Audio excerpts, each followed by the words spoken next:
दरबार दर्शन करल अहाँ के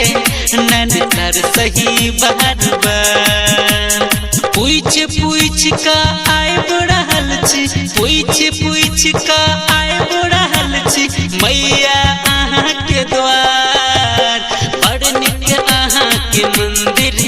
बड़ी सुंदर दरबार दर्शन करल अहाँ के नैन तरसही बार बार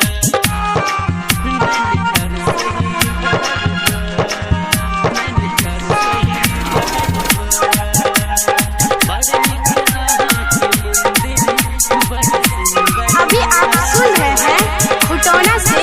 मैथिली म्यूजिक की शानदार प्रस्तुति। रहब अहाँक शरण में नवरात्र भर मगन में हो रहब अहाँ चरण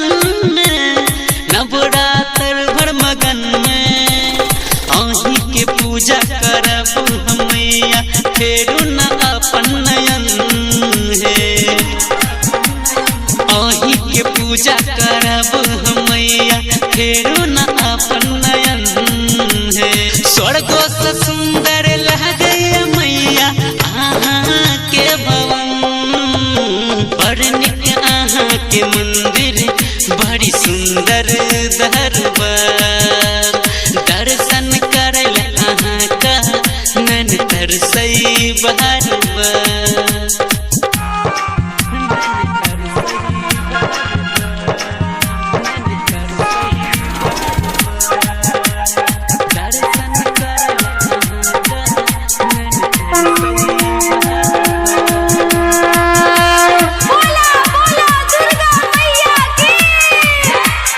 अहीं पर टिकल छै दुनिया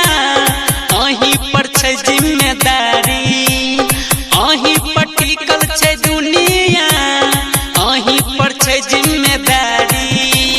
जब जब कोनो कष्ट आबै छै करै छी सिंह के सवारी